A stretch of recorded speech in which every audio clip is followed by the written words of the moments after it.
इस कार्यक्रम के पुण्यार्जक हैं जैन इंटरनेशनल सेवा ऑर्गेनाइजेशन जीसो।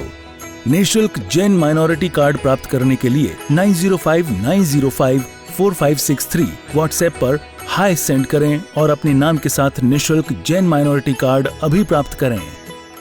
ये दूसरे अध्ययन का नाम है परिसह विमुक्ति।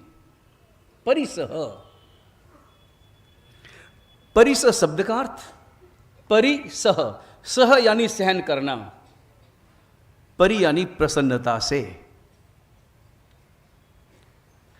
यूं देखा जाए तो विरोधाभासी अर्थ है, सहन करना और प्रसन्नता से। दोनों बातें हो सकती है। अभी जैसे पंडाल में बैठे हैं, आप किसी को भी पूछ लो गर्मी लग रही है या नहीं? हाँ? लग रही है। गर्मी को सहन कर रहे हैं कि नहीं कर रहे हैं? सहन कर रहे हैं। ये गर्मी को जो सहन कर रहे हैं वो उसमें प्रसन्नता कितनी है, पीड़ा कितनी है? प्रसन्नता से सह करते हैं ना। मतलब यहीं पर गर्मी प्रसन्नता से सह करते हैं कि अपने मकान में भी गर्मी प्रसन्नता से सह करते हैं? घर में नहीं।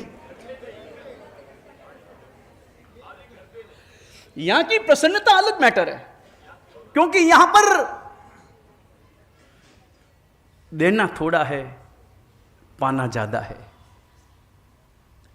यहां पर देना कम है और लेना ज्यादा है। यहां पर दे रहे हैं हम अपने मन को, मन की प्रतिकूलता को थोड़ा सहन करना पड़ रहा है, लेकिन जो मिल रहा है वो ज्यादा आनंददायी है, परम आनंददायी है, वो कल्याण करने वाला है।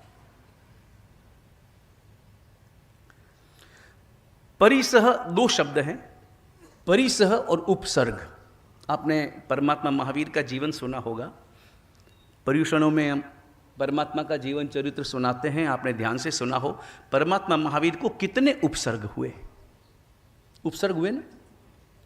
संगम देव ने उपसर्ग किए, कठपूतना ने उपसर्ग किए, कितने कितने खतरनाक उपसर्ग, चंडकोशिक का उपसर्ग, ग्वाले का उपसर्ग।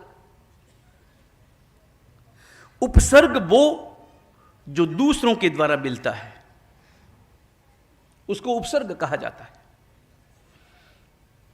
परिसह वो जो प्रकृति के द्वारा मिलता है और जिसमें हम सहभागी होते हैं।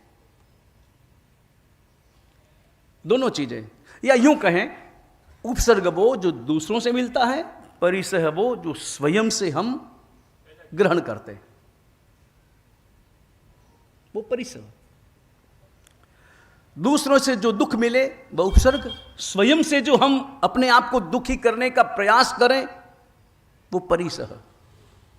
लेकिन दोनों ही बातों में एक चीज कॉमन है, दुख चाहे दूसरों से मिले अथवा दुख चाहे मैं स्वयं से स्वीकार करूं, लेकिन दोनों में चित्त की प्रसन्नता कायम है। चित्त की वो प्रसन्नता, उसमें भी उतना ही आनंद, वो भाव मेरे अंतर में पैदा हो। अभी सावन महीना चल रहा है,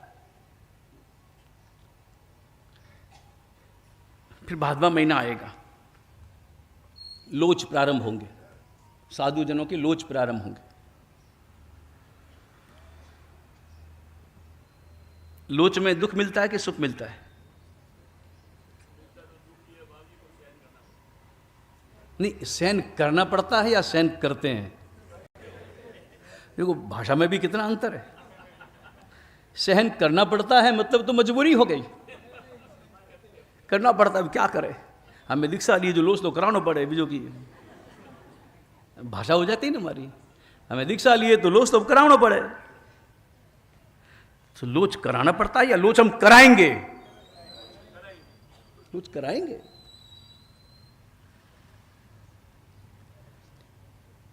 दुख तो जीवन में मिलना है, लेकिन दुखी नहीं होना है। यह इस अध्ययन का सार है।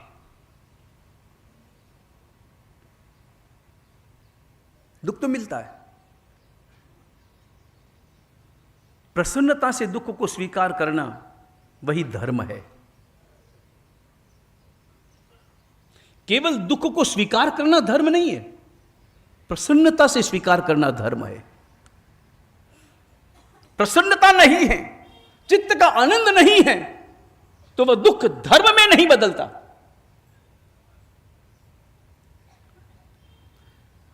फिर उस धर्म से निर्जरा नहीं होती, फिर अकाम निर्जरा होती, सकाम निर्जरा नहीं।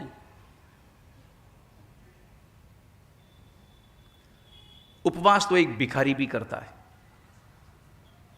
और उपवास अपने यहां पर तपस्या करते हैं।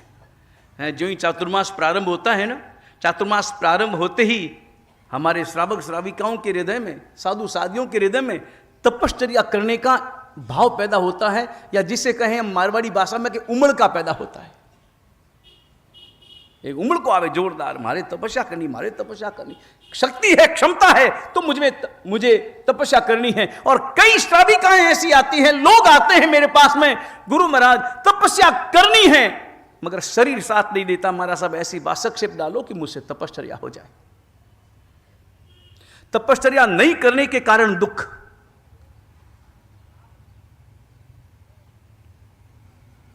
तपश्चर्या करते हैं, सिद्धि तप की तपश्चर्या चल रही। कितनी श्राविकाएं हमारी सिद्धि तप की तपश्चर्या कर रहे हैं, कोई सामान्य तप है। तीसरी सीढ़ी पूरी हो गई, उपवास करते हैं, गुरुदेव का तप कर रहा है, और भी कई तरह के तप चल रहे हैं। उपवास करते हैं, हृदय में प्रसन्नता है कि नहीं? शरीर भले ऊंचा नीचा होता है, शरीर मांगता है, शरीर बोलता है, मन भी बोलता है, मगर फिर भी हमारे चित्त में प्रसन्नता का अनुभव है। एक श्राविका उपवास करती है और एक भिखारी भी उपवास करता है। दोनों के उपवास में अंतर है या नहीं? भिखारी भी उपवास करता है, कैसे? भीख मांगी, नहीं मिली, दिन भर बैठा रहा, नहीं मिला, कुछ भी नहीं मिला, एक दाना नहीं मिला, एक दाना मुंह में नहीं डाला, उपवास हो गया, क्या करूं क्या करूं। उसके उपवास में और एक श्राविका हाथ जोड़कर पचखांड लेकर उपवास करती है, दोनों में कितना अंतर है? उपवास किसको कहना? भिखारी भूखा रहा, उपवास नहीं किया, श्राविका ने उपवास किया। भिखारी भूखा इसलिए रहा कि नहीं मिला, इसलिए क्या करे, मजबूरी है, मेहनत बहुत की, दौड़ भाग बहुत की, नहीं मिला तो बैठा रहा।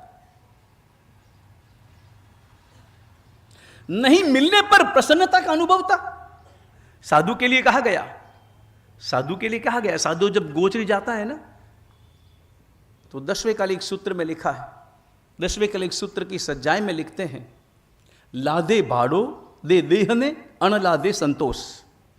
साधु के लिए कहा गया तुम गोचरी जाओ, अगर मिल गया तुम्हें आहार, सूझता आहार मिल गया, शुद्ध आहार मिल गया, तो शरीर को भाड़ा चुका दो,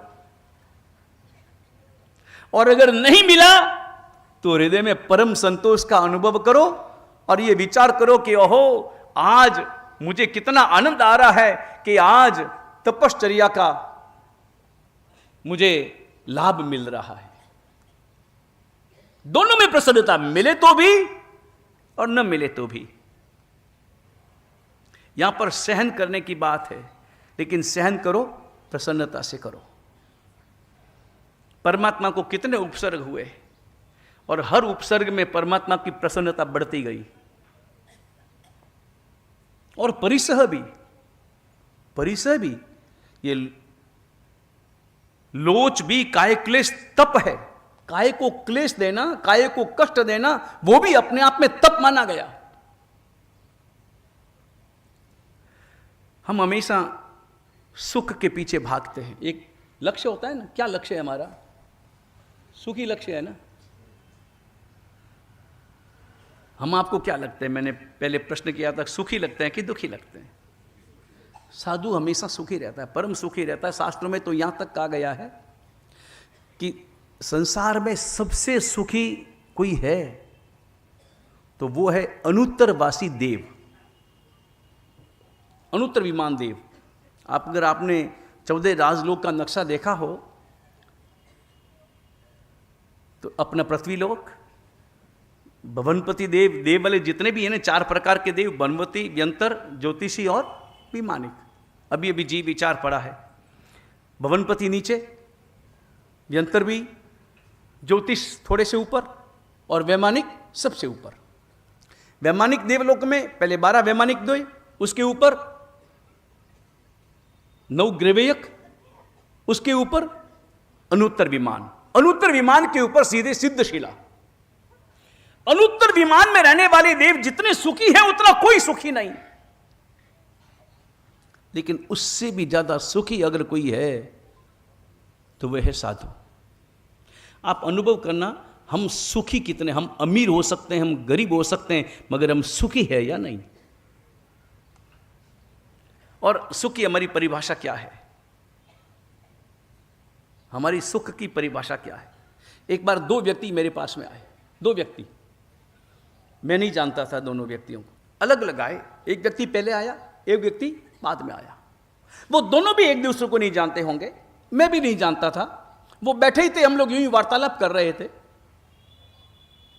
पूछ रहे थे भाई आप क्या करते हैं, सामायिक करते हैं, धर्म आराधना क्या करते हैं। बातचीत चल रही थी कि इतने में तीसरा व्यक्ति आया। वो तीसरा व्यक्ति इन दोनों को जानता था, वो मुझे भी जानता था, इन दोनों को भी जानता था। उसने आते ही कहा, महाराज साहब ये आप जानते हैं इनको? मैंने कहा भाई नहीं जानते। और उसने परिचय किया, परिचय कराया। एक व्यक्ति था अरबपति आदमी, एक व्यक्ति था तपस्वी आदमी, रोजाना सामायिक करने वाला, प्रतिक्रमण करने वाला, पूजा करने वाला, तपस्या भी करने वाला। 2 व्यक्ति, एक धर्म से संपन्न, एक अर्थ से संपन्न, 2 व्यक्ति। और उसने परिचय कराया। चलो उसके स्थान पर अगर आप हो, आप उन दोनों को जानते हो, एक संपन्न है और एक धार्मिक है, बराबर। और आप उन दोनों का परिचय मुझसे करवाएंगे, सबसे पहले परिचय किसका करवाएंगे? नहीं, पहले परिचय किससे करवाएंगे? और आप उन दोनों से बात करेंगे, मिलेंगे तो पहले बात किससे करेंगे? दोनों को ही जानते हैं, ज्यादा बात किससे करेंगे? सबसे पहले बात किससे करेंगे? ज्यादा बात किससे करेंगे? ज्यादा मुस्कुराकर बात किससे करेंगे? हाथ जोड़कर बात किससे करेंगे? किससे करेंगे? नहीं, आप परिचय पहले किसका कराएंगे? अच्छा, परिचय किस रूप में कराएंगे? नहीं, किस रूप में कराएंगे? आप क्या कहेंगे? ये वो है, ये वो है, क्या कहेंगे आप? आपकी शब्दावली क्या होगी? पहले परिचय किसका कराएंगे? पैसे वाले का, बराबर। उसके लिए क्या कहेंगे? महाराज साहब आप जानते हैं इनको, ये वो इतने बड़े सुखी संपन्न आदमी हैं, क्या कहेंगे? भामाशाह तो होगे तो कहेंगे ना। मम्मन सेठ का परिचय कराना हो तो बोलो भामाशाह।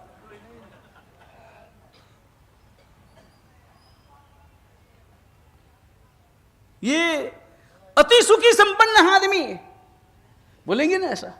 और दूसरे के लिए बोलेंगे ये धार्मिक आदमी है। भाषा, लहजा सब कुछ बदल जाएगा। आपकी नजरों में दोनों में से सुखी कौन? नहीं, हमारी परिभाषा क्या है? हमने जो पैरामीटर्स बना रखे हैं कि सुखी की परिभाषा क्या है। और एक बात, अरबपति भी दुखी हो सकता है और झोंपड़ी में रहने वाला भी सुखी हो सकता है।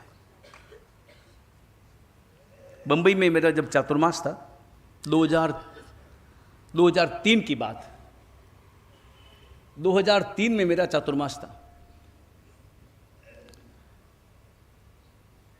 एक व्यक्ति, एक श्रावक मेरा परिचित, क्योंकि मारवाड़ से ही वो गया था वहाँ, बंबई में मुझे मिला, वंदना की उसने। मैं उसे जानता था, मैं उसकी स्थिति भी जानता था। 2-3 साल के बाद में मिला था। मैंने कहा तुम बंबई आ गए, कैसे हो, क्या हालचाल है तुम्हारा, सब व्यवस्थाएं वगैरह सब बराबर चल रही? उसने कहा महाराज साहब एकदम बराबर चल रही है, नौकरी मेरी लग गई है, और नौकरी अच्छी है मेरी, व्यवस्थित नौकरी। लगभग मैं 4-5 हज़ार रुपये महीना कमा लेता हूँ, 4,000 रुपये महीना। कभी मुंबई में रहते हो और 4,000 रुपया महीना, मन में आया 4,000 रुपये महीने में घर कैसे चले। और घर में 4 सदस्य हैं, 4 सदस्य हैं, मकान का किराया, भोजन, दवाई, स्कूल, खर्चे आजकल दुनिया भर के हैं। संसार चलाना इतना इजी नहीं है, बड़ा मुश्किल काम है।